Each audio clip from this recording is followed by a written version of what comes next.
Bem, pessoal, bem-vindos à nossa aula de Hadoop e ecossistema. Vamos aprender um pouquinho agora sobre sistemas distribuídos, que nada mais é do que um conjunto de máquinas dispersas dentro de uma rede local, dentro de uma WAN, como a própria internet. A própria internet é um sistema distribuído, onde eu vou distribuir as tarefas e os recursos de máquinas que estejam a uma determinada distância entre elas.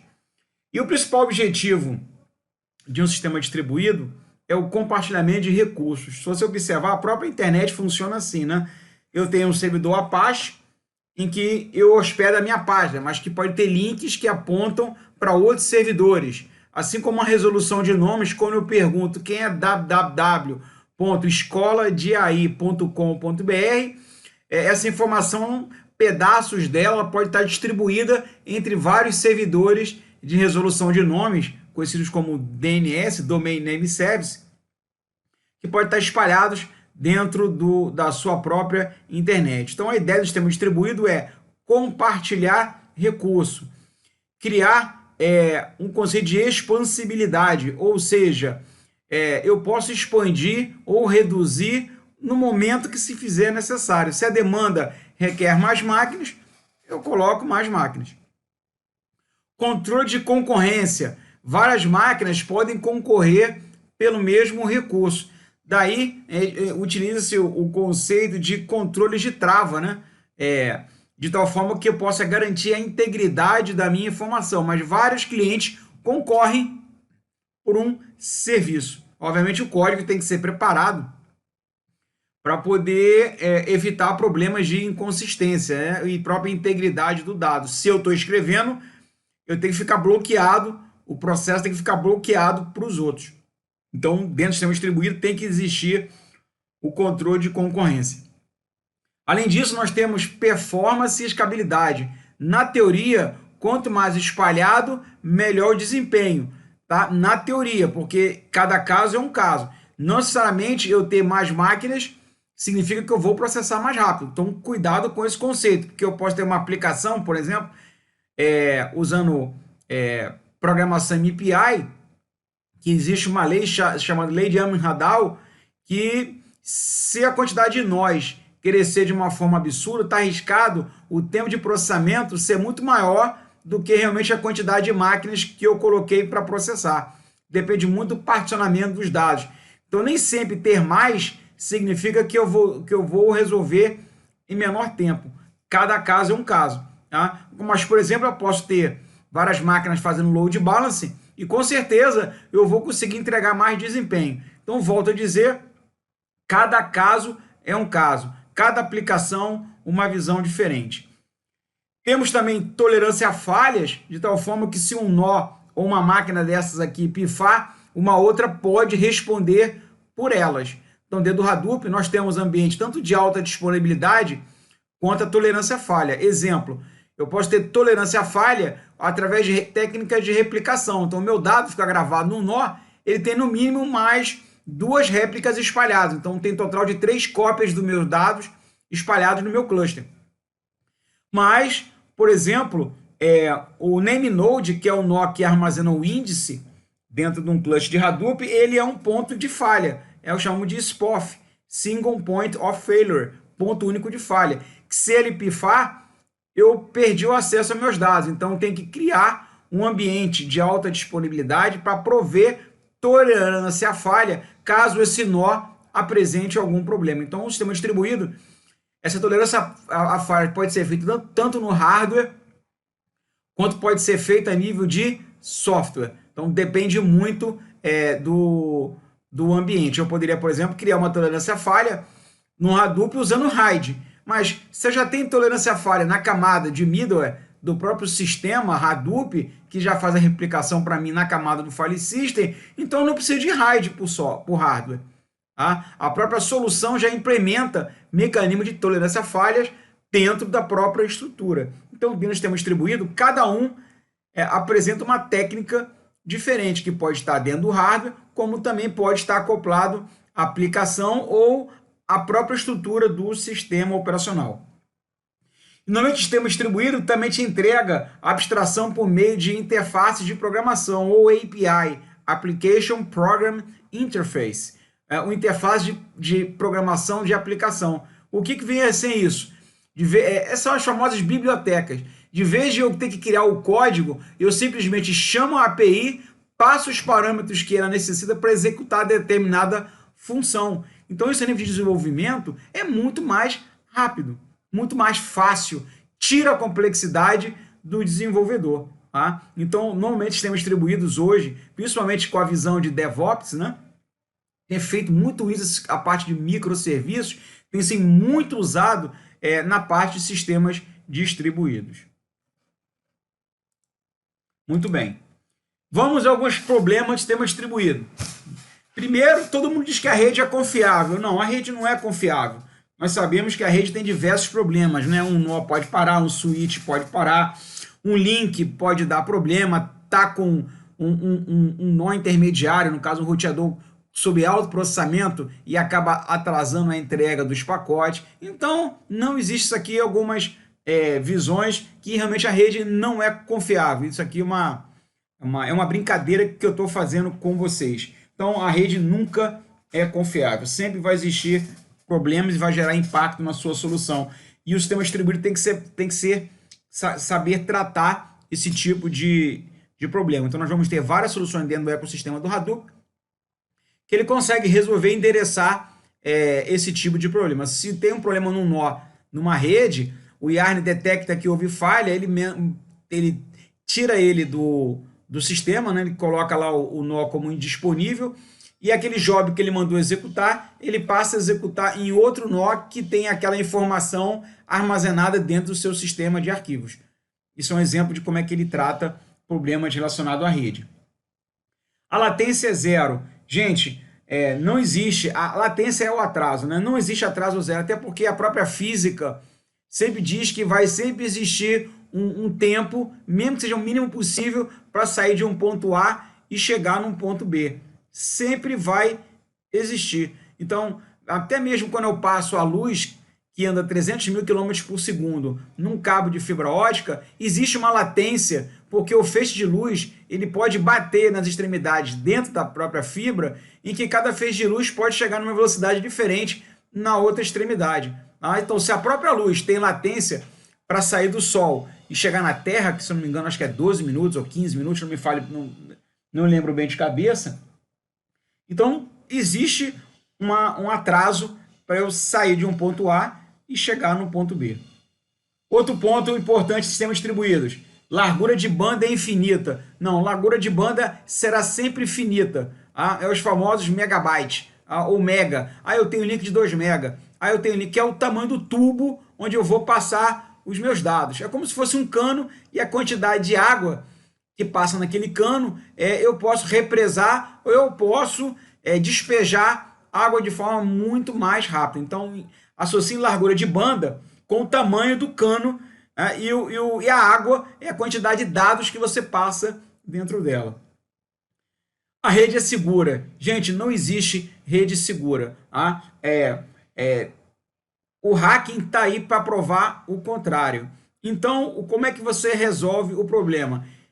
Fazendo uma análise de risco, tá? Onde você tenta minimizar ao máximo o risco. Você coloca mecanismo de criptografia, autenticação, criptografia que permite assinatura digital para evitar o não repúdio, aplicação de código seguro. Então, não existe nada que não possa ser hackeado. Tá? Ponto. Não existe segurança 100%. Tudo depende da força de vontade de quem está do outro lado descobrir a vulnerabilidade e explorar aquela vulnerabilidade. O sistema distribuído é totalmente hackeável. Outra situação, a topologia nunca muda. Mentira, toda hora você muda a switch, você muda a máquina, você entra outro backbone, né, que é a espinha dorsal, onde você passa o outro tráfego da sua rede. Ou seja, a sua topologia, tanto física quanto topologia lógica, pode mudar a qualquer momento. Outro problema do sistema distribuído: existe um único administrador. Mentira, não existe um único administrador. O que você faz é ter várias pessoas que administram o seu ambiente. Então, o que você faz? Você pode ter vários administradores, você vai criar uma trilha de auditoria e vai criar usuários com poderes de administrador, de tal forma que você trilhe, através de mecanismo de em que você possa auditar tudo aquilo que cada administrador está fazendo no seu sistema.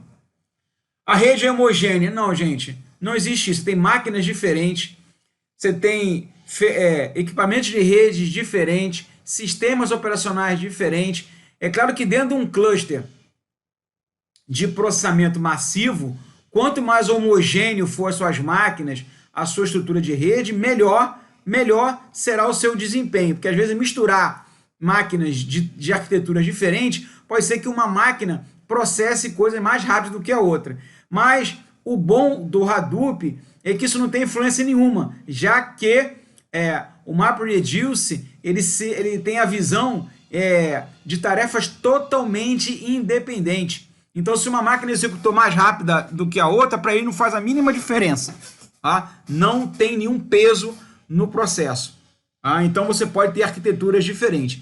E até mesmo, se você tiver arquiteturas diferentes, você pode criar filas de processamento diferentes. Né? Eu tenho fila A, eu tenho máquinas de 1 a 10. Fila B, que são máquinas IBM, eu tenho de 11 a 20. E aquele tipo de usuário só pode submeter para a fila B. Esse outro usuário só pode submeter para a fila A. Ou o usuário que pode submeter na fila A também pode submeter na fila B. Então, eu posso criar regras de negócio para controlar as filas através do YARN. Então, eu posso ter mecanismo de software que pode controlar uma rede totalmente heterogênea. O custo é zero. Não, pessoal, não existe custo zero. O Linux não é custo zero. Existe uma coisa chamada TCO, que é o custo total da propriedade, e ele se baseia em dois pilares. A parte de capital, que é o CAPEX, Capital Expenditure, que é quanto custou para eu comprar aquilo ali, tá? O custo físico. Tá? E tem o custo para manter o meu ambiente. Aí entra o OPEX, que é o operacional, Operational Expenditure. Tá? Ou seja, quanto custa para me manter o meu ambiente rodando. Então, apesar do que o Linux, o custo em algumas distribuições é zero, tá? Lembre-se que tem um custo também de você ter os administradores e as pessoas que vão ser treinadas. Então, tem todo um custo por detrás que as pessoas esquecem, mesmo sendo Linux. Então, o custo nunca é zero. Sempre tem um CAPEX, sempre tem um OPEX, ou tem os dois. Tá? Por isso que muitas empresas falam, eu consigo diminuir o CAPEX e melhorar o seu OPEX. Então, sempre tem esse discurso. E agora vocês já sabem para que serve o CAPEX e o OPEX e o TCO, que é o custo total da propriedade, né? O custo total da minha solução, que basicamente eu mexo nessas duas vertentes aí. Bem, a ideia da computação paralela, pessoal, é basicamente o seguinte: você tem um ou mais nós de controle e você tem vários nós que podem processar aquela informação. Então, por exemplo, eu vou aqui entrar no meu cluster, PDSH, lembra do Parallel Shell? Então, eu vou executar o comando date. Aí vocês vão ver que eu tenho, vou aplicar um sort aqui. Eu tenho aqui 3 máquinas, M1, M2, M3, são meus nós mestre, tá? Que vão executar a parte de controle. E tem meus nós S, meus nós de slave. E a partir daí eu consigo executar. Lembra que eu falei que eu tenho uma infraestrutura por detrás que controla isso daí? Então vou mostrar alguma desses ambientes.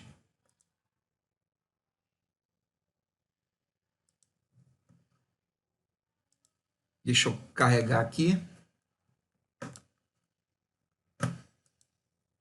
172.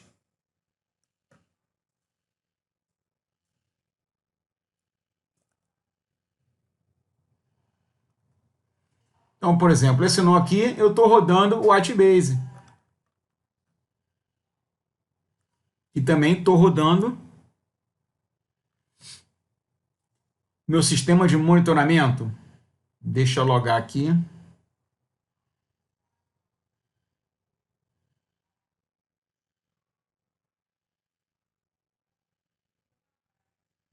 carregando.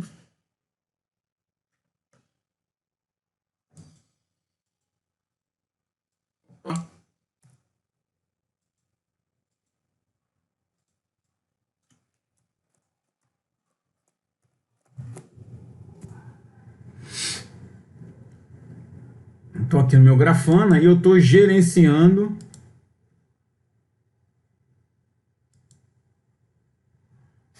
o meu cluster. Aqui, ó. Eu estou olhando M1, características de CPU, memória, carga de rede.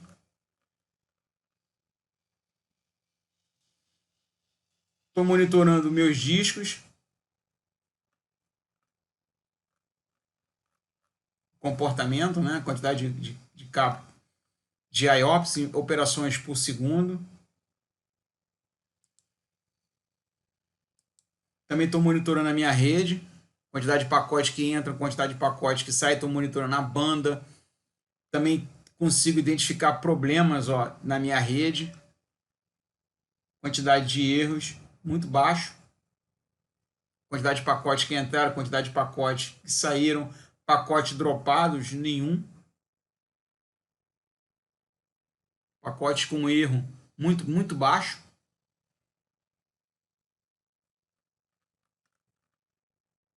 Isso no M1, né? Eu posso olhar qualquer uma das minhas máquinas, ó. Vou olhar o vInfra. Já mudou. Quantidade de CPUs, problemas de rede.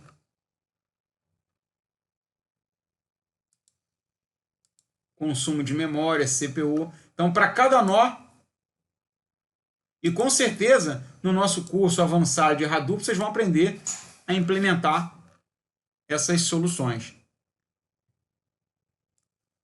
Isso é o famoso Single System Image. Também está rodando o RUI. Deve ter caído aqui. History, Pipe, grep. RUI. Vou rodar ele aqui, ó. O RUI é uma interface web que vai me permitir operar o meu cluster sem precisar usar linha de comando.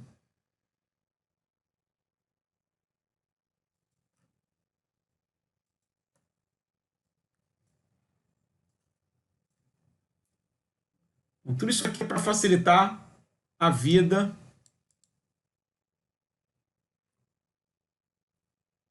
carregando dos nossos usuários. Então, a pessoa que vai precisar operar o cluster, vai fazer consulta SQL, não precisa necessariamente ir na linha de comando.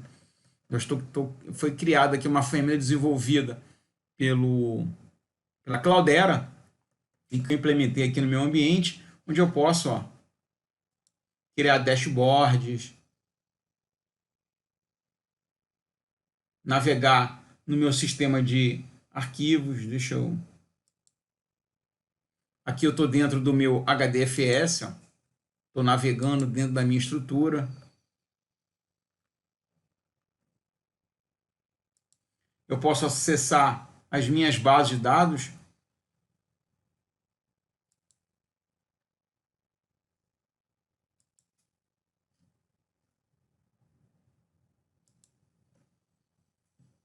Filmes, uma base de dados de filme.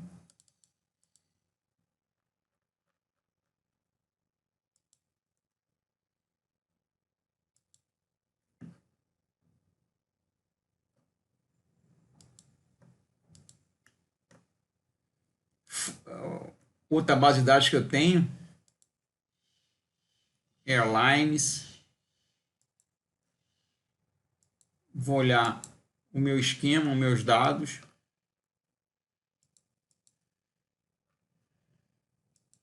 Dá para fazer query, dá para gerar gráficos. Eu estou em cima do Hive, ele suporta o Hive Impala e o Solar. Isso é só uma, né?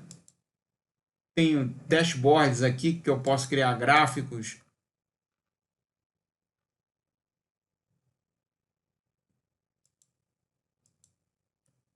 Estou navegando no meu HDFS, ou seja, tem uma infinidade de manipulações que eu posso trabalhar necessariamente não precisando ir para a linha de comando.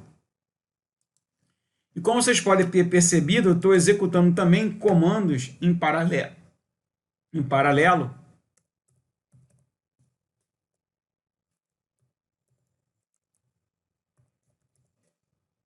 pdsh-date, eu estou executando esse comando em todos os nós. Ou seja, todos eles têm acesso sem senha. E observe que todos eles estão com a mesma data e horário, porque existe uma sincronização de relógio. Então, qualquer sistema distribuído, ele tem todo um ambiente de controle. E também essas máquinas se autenticam através de um servidor chamado NIS, SSH V Infra.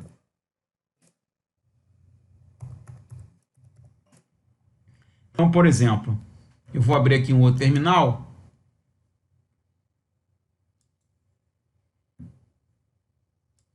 E vou criar ID aluno. Não tem o usuário aluno. Vou criar add user aluno. swd aluno. 1, 2, 3, 4, 5, 6.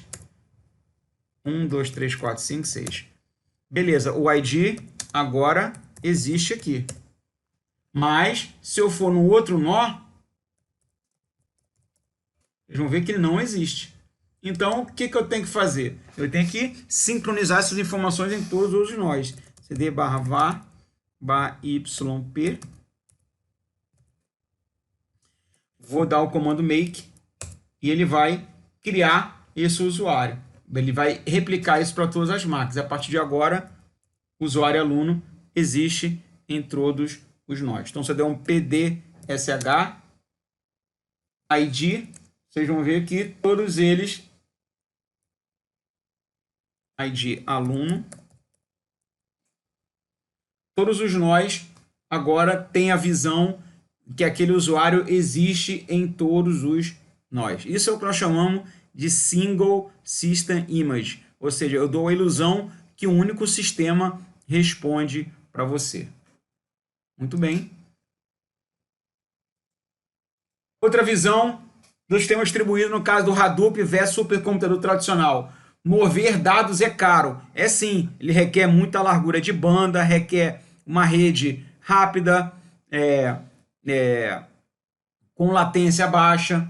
E, obviamente, mover computação é muito mais barato. E sim, então, de vez de eu mover os dados de um storage e colocar em cada nó, é muito mais fácil eu mover a computação. Se eu já sei onde é que os dados estão, então não preciso mover os dados para lá. Nos supercomputadores tradicionais, você exporta um sistema de arquivos através do NFS e qualquer outro sistema de arquivo distribuído. Então, quando eu escolho uma máquina, o dado tem que se movimentar para o nó. No Hadoop é o contrário. Eu, Yarn, orquestrador, já sei aonde os dados estão armazenados, porque o NameNode me contou, que é o cara que controla o índice. Então, se eu já sei aonde cada dado está posicionado no meu cluster, na hora que eu mandar processar, eu já sei exatamente aonde o dado está e o meu processamento vai exatamente para aquele local onde aquela informação foi armazenada. Então, por isso que mover a computação é mais barato. Esse é o conceito do Hadoop. Eu movo a computação, o dado está lá. Tanto que, como eu tenho 3 cópias, se uma máquina, a máquina B, der pau e parar o meu processamento, eu sei que eu tenho aquele mesmo dado que ele estava fazendo em outro nó. O que eu vou fazer? Eu mando reiniciar o processamento daquele pedaço da informação no outro nó na minha rede. É assim que o Hadoop trata a tolerância fácil. Então, a computação distribuída é fácil. No Hadoop é bem mais fácil do que a computação distribuída tradicional, onde você tem alguns frameworks que não são fáceis de desenvolver. Tá?